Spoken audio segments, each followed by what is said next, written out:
جس شخص کی بیوی ناراض ہو بغیر کسی شرعی وجہ کے، جیسے ہماری آج کل کی ناراضگی ہیں، پیچھے کوئی شرعی وجہ نہیں، اور اس کو خامند کو ناراض کر کے وہ رات گزار رہی ہے، تو ساری رات اس پہ اللہ کی لعنت برستی رہتی. بیلنس کیا دونوں کی. ہاں مرد کو زیادہ ذمہ دار ٹھہرا ہے، اس میں کوئی شک نہیں، کہ کسی کی بیٹی کو لے کے جانا کوئی چھوٹی ذمہ داری نہیں ہے. اور شریف زادیوں کی جہاں ڈولی اترتی وہیں سے ان کے جنازے اٹھتے ہیں. گھٹ گھٹ کے مر جانا ان کی سرشت میں ہوتا ہے.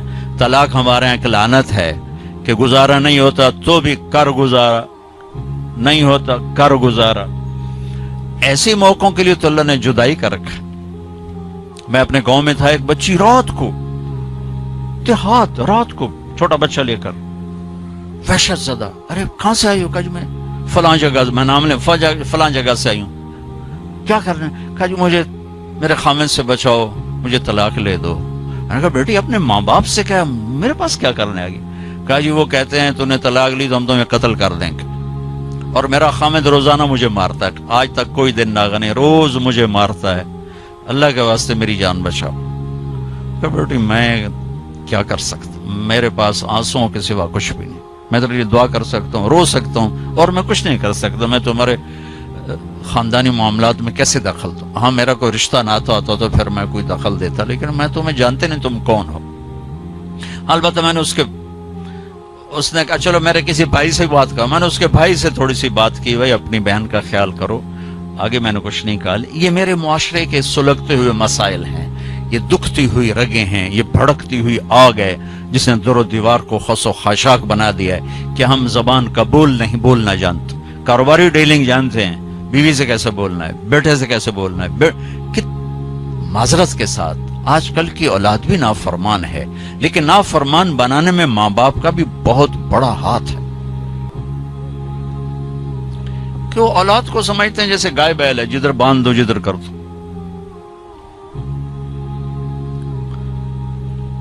ابھی چند دن پہلے وہ ہمارے گھر پہنچ گئی، میرے گھر کو پہنچ جی وہ ماں باپ شادی کرنا چاہتے ہیں اور میں وہاں نہیں کرنا چاہتی، اور میرا باپ کہتا ہے تم مر جا میرے لیے، بھائی یہیں کروں گا اور کہیں نہیں کروں گا. اس کی عمر اتنی زیادہ ہے، میری عمر یہ ہے، 20-25 سال کا 20 میں فرق ہے. کہ میرا ادھر ہی کرنی ہے، نہیں تو تیری نہیں کرنی، بیٹھی رہو. یہ والدین کا جبر ہے.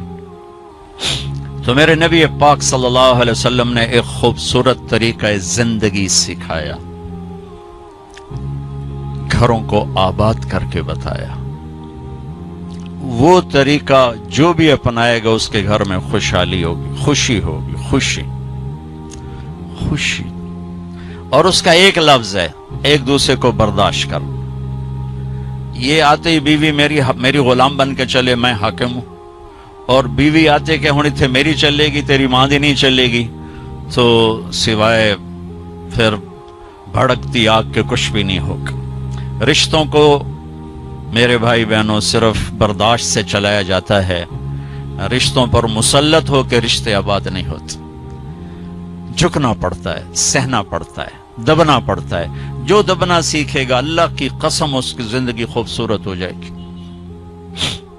اس کا شکل صورت سے تعلق نہیں، سونے چاندی زیور سے تعلق نہیں.